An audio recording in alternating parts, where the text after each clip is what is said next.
Stayed with security, Chief of the Air Staff, Air Marshal Hasan Abubakar, has emphasized the need to prioritize safety to avert accidents. Air Marshal Abubakar made this remark at an ongoing meeting with senior officers to discuss safety. The meeting is coming barely 24 hours after a NAF unmanned aerial vehicle crashed in Kaduna State. As members of this safety review board, it is vital that we thoroughly examine all the safety. Defense correspondent Sifon Hasan is live in our Abuja studio. We are hearing the Defense Headquarters' response to the attacks, the multiple attacks in Gaza. But what is he saying about the quality of its intel? Some have talked about this being a response, a reprisal attack to its latest operation in Gaza.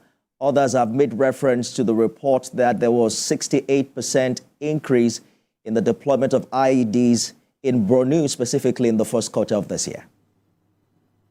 It's sad that we're seeing a return to IED attacks launched by terrorists on Nigerian soil at the point when security agencies had gone beyond that level, talking about operations. And to the issue of intelligence, we understand that at the moment, the Chief of Defense Staff exactly would be, talking to his commanders, and the intelligence services, like the Defense Intelligence Agencies and other intelligence agencies, to, would I use the word sit up, as the case may be. But back to the statement by the military headquarters indicating that, and I'd like to quote it, clearly the terrorists embarked on this cowardly attack against innocent citizens to project the image of its strength, and cover up its weaknesses. That is what the military authorities have said. But the death toll, just like we featured in the earlier reports, as of yesterday, was well over 30. And the impact is still resonating because it has triggered fear, concerns, not just in Borno State, but beyond Borno State. And we understand that security is beefed up almost in every nook and cranny of the country at the moment. Absolutely, especially for those who are victims of the insurgency that have lasted for over a decade in that part of the country. You understand what their fears are. But speak to us about the ongoing meeting between the Chief of Air Staff and senior officers.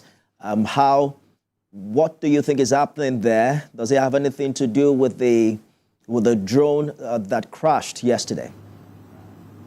Well, the meeting, just like you said, is coming barely 24 hours after the UAV or the drone incident in Kaduna.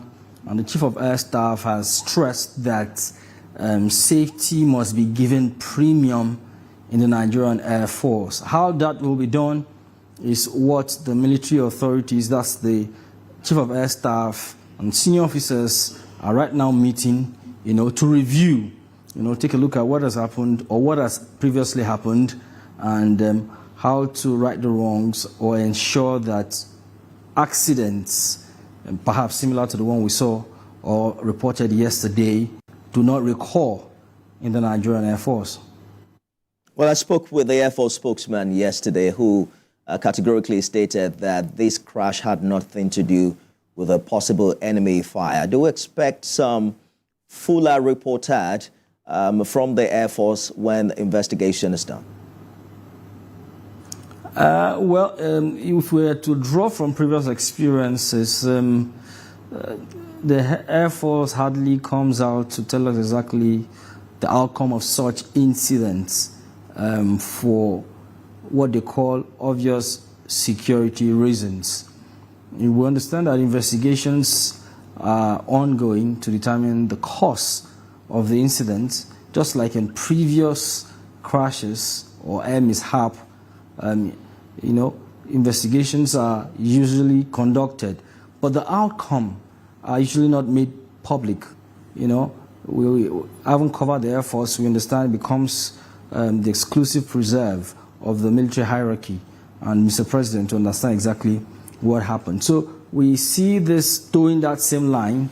Investigations will be concluded when it will be concluded, but the details of the investigations may never be released. But it might just give us highlights as to what happened.